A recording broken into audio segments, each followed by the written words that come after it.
Video చూసే ముందు జై శ్రీకృష్ణ అని కమెంట్ చేయండి. మరికొన్ని రోజుల్లో ఆషాఢ మాసం ముగియబోతోంది.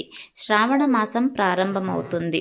చంద్రుడు శ్రావణ నక్షత్రంలోకి ప్రవేశించినప్పటి నుంచి శ్రావణ మాసంగా పరిగణిస్తారు. హిందూ మతంలో అత్యంత ముఖ్యమైన పవిత్రమైన మాసంగా శ్రావణ మాసాన్ని పరిగణిస్తారు.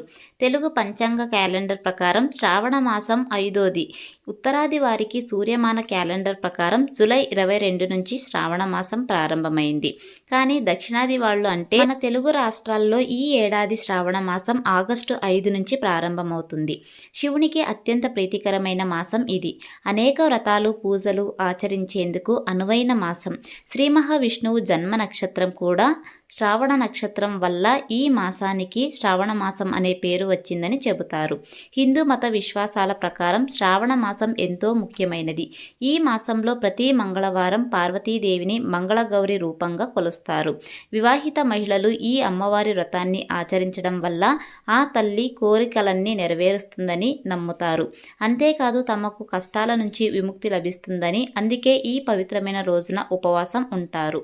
తమ భర్త దీర్ఘాయువు ఆరోగ్యంతో ఉండాలని ఈ వ్రతాన్ని ఆచరిస్తారు.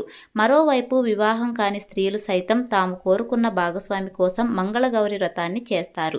ఈ నేపథ్యంలో ఉత్తర భారతంలో జూలై 22 నుంచి తొలి శ్రావణ మాసం మంగళవారం ప్రారంభం కానుంది. తెలుగు రాష్ట్రాల్లో మాత్రం ఆగస్టు 5వ తేదీ నుంచి శ్రావణ మాసం ప్రారంభం కానుంది. 6వ తేదీ నుంచి మంగళగౌరి వ్రతం, వరలక్ష్మి వ్రతం నిర్వహించనున్నారు. ఈ సందర్భంగా మంగళగౌరి వ్రత కథ, పూజా విధానం, వ్రత ప్రాముఖ్యత, వ్రత నియమాలు, విశిష్టతలు, అదేవిధంగా శ్రావణ మాసం పండుగల గురించి ఈ వీడియోలో తెలుసుకుందాం. శ్రావణ మాసంలో మహిళలు అనేక వ్రతాలను ఆచరిస్తారు. భర్తకు దీర్ఘాయువు ఇవ్వమని, సౌభాగ్యాన్ని ప్రసాదించమని కోరుకుంటూ వ్రతాలు చేపడతారు. మంగళగౌరి వ్రతం, వరలక్ష్మి వ్రతం ఈ మాసంలోనే జరుపుకుంటారు. శ్రావణ మాసంలో వచ్చే 4 మంగళవారాలు మంగళగౌరిని పూజిస్తారు. పార్వతీదేవికి ఉన్న మరొక పేరే మంగళగౌరి. కొత్తగా పెళ్లైన దంపతులు ఈ వ్రతాన్ని తప్పనిసరిగా ఆచరిస్తారు. మంగళగౌరి వ్రతం గురించి శ్రీకృష్ణుడు స్వయంగా ద్రౌపదికి వివరించినట్లు పురాణాలు చెబుతున్నాయి. శ్రావణ మాసంలో వచ్చే అతి ముఖ్యమైన మరొక వ్రతం వరలక్ష్మి వ్రతం. పౌర్ణమి ముందు రోజు వచ్చే శుక్రవారం ఈ వ్రతాన్ని ఆచరిస్తారు. అష్టలక్ష్ముల్లో ఒకరైన వరలక్ష్మీదేవిని ఈ రోజు పూజిస్తారు. ఈ అమ్మవారిని పూజించడం వల్ల అష్టైశ్వర్యాలు లభిస్తాయని భక్తుల ప్రగాఢ విశ్వాసం. ముందుగా మంగళగౌరి వ్రత కథ గురించి తెలుసుకుందాం. స్వయాన శ్రీకృష్ణుడు ద్రౌపదితో మంగళగౌరి వ్రతం గురించి ఈ విధంగా చెప్పాడట. పూర్వం కృతయుగంలో దేవతలు, రాక్షసులు కలిసి అమృతం కోసం క్షీరసాగర మదనం చేసే సమయాన అమృతానికి ముందు అగ్నిజ్వాలలు కక్కుతూ కాలకూట విషం పుట్టుకొచ్చింది. దానిని చూసి భయకంపితులైన దేవదానవులు పరమేశ్వరుని శరణజొచ్చారు. ఆ సమయాన పరమేశ్వరుడు మందహసముతో చిరునవ్వు నవ్వి, ఇప్పుడు నేనేమి చెయ్యను అన్నట్లు పార్వతి వైపు చూచాడు. ఆ సర్వమంగళ స్వరూపిణి అయిన జగన్మాత భర్త చూపులోని ఆంతర్యమేమిటో గ్రహించింది. దేవతలైనా, దానవులైనా, మానవులైనా మన భక్తులే కదా, మన బిడ్డలకు ఆపద కలిగినప్పుడు మనము కాక వేరెవరు రక్షిస్తారు అని భావించి నిరంతరం స్త్రీల సౌభాగ్య సంపదను కాపాడే ఆ సర్వమంగళ స్వరూపిణి తన మాంగళ్య సౌభాగ్యముపై ప్రగాఢ విశ్వాసముంచి లోక వినాశనానికి కారణభూతమైన ఆ భయంకర కాలకూట విషాన్ని తన భర్త మింగేందుకు అనుమతి ఇచ్చిందని పురాణాలు చెబుతున్నాయి. అట్టి కరుణాంతరమూర్తి పార్వతీదేవి. అట్టి సర్వమంగళ స్వరూపిణి అయిన భవానీ మాతను కొత్తగా పెళ్లైన స్త్రీలు శ్రావణ మాసం తొలి మంగళవారంతో మంగళగౌరి వ్రతాన్ని విధిగా ప్రారంభించి 5 సంవత్సరాలు దీక్షగా ఆచరించాలి. అలా ఈ వ్రతాన్ని చేపట్టిన స్త్రీలపై శ్రీ మంగళగౌరి కటాక్షముతో వైధవ్య బాధలు లేకుండా వారి జీవితాంతం సర్వ సౌఖ్యములతో గడుపుతారు. పార్వతీదేవికి మరో పేరు మంగళగౌరి. శ్రావణ మాసంలో వచ్చే 4 మంగళవారాలు మంగళగౌరి అయిన పార్వతీదేవిని పూజించాలి. మంగళగౌరి ఎక్కడ ఉంటుందో తెలుసా? పసుపు, కుంకుమ, పూలు, సుగంధాది మంగళ ద్రవ్యాలలోనూ ఆవు నేతితో ప్రకాశించే జ్యోతిలోనూ కొలువై ఉంటుంది. చాలా కాలం క్రితము జయపాలుడనే రాజు మాహిష్మతి నగరాన్ని పాలించేవాడు. భోగభాగ్యాలు ఎన్ని ఉంటేనేం ఆయనకు సంతానం కలగలేదు. ఆ దంపతులకు అదే దిగులు. ఎన్నో నోములు నోచినా, ఎన్ని దానాలు చేసినా ఫలితం శూన్యము. చివరికి పరమేశ్వరునికి ఆ మహారాజు దంపతులపై కరుణ కలిగినది. పరమేశ్వరుడు ఓ సన్యాసి రూపంలో జయపాలుని నగరానికి వచ్చి అంతఃపురము బయట ద్వారము వద్ద నిలబడి భవతి భిక్షాందేహి అనేసి అక్కడ నుండి వెళ్ళిపోయాడు. జయపాలుని భార్య పళ్ళెంలో సంబరాలు సమకూర్చుకుని భిక్ష వేసేందుకు వచ్చే లోపలే ఆ సన్యాసి వెళ్ళిపోయాడు. ఇలా 3 రోజులు జరిగింది. జరిగినదంతా భర్తకు వివరించింది. రేపు ఆ సన్యాసి వచ్చే ముందు నీవు సిద్ధంగా ఉండమని భార్యతో చెప్పాడు రాజు. మరుసటి రోజు సన్యాసి రావడం, మహారాణి బంగారు పళ్ళెంతో సహా భిక్ష వేయబోయింది. ఆ సన్యాసి ఆ భిక్షను స్వీకరించక, సంతానము లేని నీ చేతి భిక్ష నేను స్వీకరించనని పలికేసరికి, అయితే మహాత్మా సంతానము కలిగే మార్గాన్ని ఉపదేశించండి అని వేడుకోగా, ఆ సన్యాసి రూపంలో ఉన్న ఈశ్వరుడు, అమ్మా, నేను చెప్పబోయేది నీ భర్తకు తెలియజేయి. నీలం రంగు వస్త్రాలను ధరించి నీలం రంగు అశ్వాన్ని అధిరోహించి ఒంటరిగా నీ భర్తను నగరం తూర్పు దిక్కుకు వెళ్ళమను. అక్కడ అరణ్యంలో అతని నీలశ్వం ఎక్కడ అలసటతో క్రింద పడుతుందో అక్కడ దిగి త్రవ్వమను. ఆ త్రవ్వకము నుండి ఒక స్వర్ణ దేవాలయం బయటపడుతుంది. ఆ స్వర్ణ దేవాలయంలో ఉండే అమ్మవారిని భక్తి శ్రద్ధలతో పూజిస్తే ఆమె మీకు సంతానాన్ని ఇస్తుంది అని చెప్పి వెళ్ళిపోయాడు సన్యాసి రూపమైన శివుడు. ఈ విషయమంతా భర్తకు చెప్పి ఆ విధంగా చేయసాగారు. స్వర్ణ దేవాలయంలో ఉన్న అమ్మవారిని జయపాలుడు ప్రార్థించాడు. జయపాలుని భక్తికి మెచ్చి ధనాన్నిస్తానని కోరుకోమంది అమ్మవారు. నాకు ధనము వద్దు, సంతానము కావాలని అన్నాడు జయపాలుడు. అప్పుడు అమ్మవారు దీర్ఘాయువు వైధవ్యము గల కన్య కావాలనా, అల్పాయుష్కుడు సజ్జనుడు అయిన కుమారుడు కావాలా కోరుకోమని అడిగింది అమ్మవారు.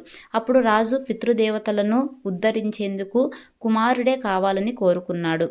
అప్పుడు దేవి ఆ రాజుని తన పార్శ్వమున ఉన్న గణపతి నాభియందుడగు వచ్చి, చెంతనే ఉన్న చూత వృక్ష ఫలాన్ని నీ భార్యకు ఇవ్వు అని అంతర్ధనమయ్యెను. జయపాలుడు ఆ వృక్షానికున్న పండ్లన్నీ కోసేసరికి గణపతికి కోపం వచ్చింది. ఇందుకు ఫలితంగా నీకు జన్మించే కుమారుడు 16వ ఏట సర్పం బారిన పడి మరణిస్తాడని శపిస్తాడు. ఈ విధంబుగా కొన్నాళ్లకు జయపాలుని భార్య ఒక కుమారుని కన్నది. ఆ కుర్రవాడికి వయసొచ్చింది. వివాహము జరిగితే కుమారుడికి ఆయుష్ పెరుగుతుందేమోనని భావించి కుమారుడికి వివాహం చేద్దాం అని భర్తతో అన్నది. కాశీ విశ్వేశ్వరుణ్ణి దర్శించి వచ్చాక వివాహం చేద్దాం అని చెప్పి తన కుమారుణ్ణి అతని మేనమామతో కాశీకి పంపించారు. త్రోవలో వారు ప్రతిష్టానపురం చేరారు. అక్కడ వారిద్దరూ ఓ సత్రంలోకి ప్రవేశించారు. అక్కడ కొందరు కన్యలు ఆడుకుంటున్నారు. వారిలో సుశీల అనే కన్య మరొక కన్యతో గొడవ పడగా ఆ కన్య సుశీలను ముండా రండా అంటూ కోపంతో దుర్భాషలాడింది. అప్పుడు సుశీల, మా అమ్మగారు మంగళగౌరి వ్రతం చేస్తుంది కాబట్టి మా కుటుంబంలో ఎవరు ముండలు రండలు ఉండరు అంది కోపంతో.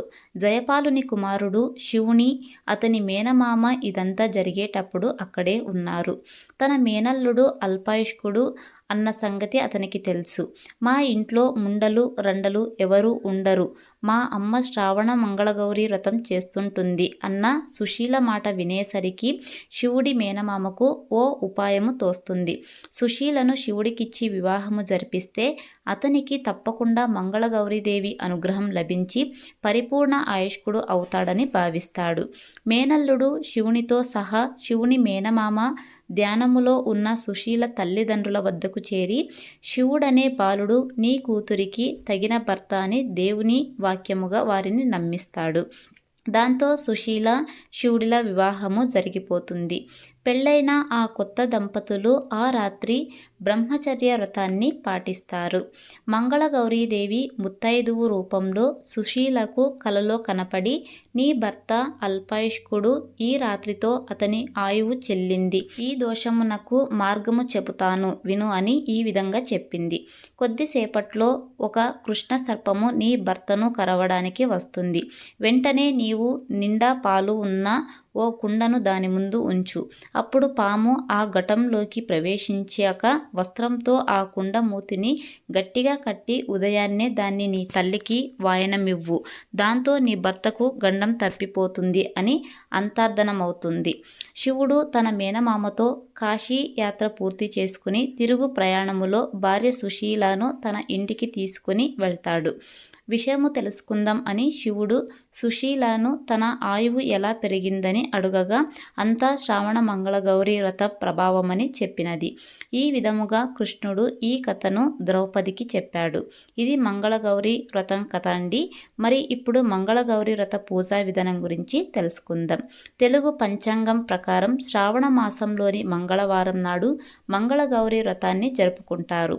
ఈ పవిత్రమైన రోజున సూర్యోదయం కంటే ముందే నిద్రలేచి స్నానం చేసి శివపార్వతులను స్మరించుకుంటూ పూజ ప్రారంభించాలి. ముందుగా ఒక శుభ్రమైన పీటను పసుపు కుంకుమలతో అలంకరించి దానిపైన ఒక ఎర్రగుడ్డ పరచాలి. దానిపైన ఒక ఎండు కొబ్బరి చిప్పలో పసుపుతో చేసిన గౌరీదేవిని లేదా శివపార్వతుల ఫోటో లేదా విగ్రహాన్ని ఈశాన్యంలో ప్రతిష్ఠించాలి. అమ్మవారి ఫోటోను లేదా విగ్రహాన్ని పెట్టేవారు అమ్మవారి ఫోటోను లేదా విగ్రహాన్ని నీటితో శుభ్రం చేసి తర్వాత ప్రతిష్ఠించాలి.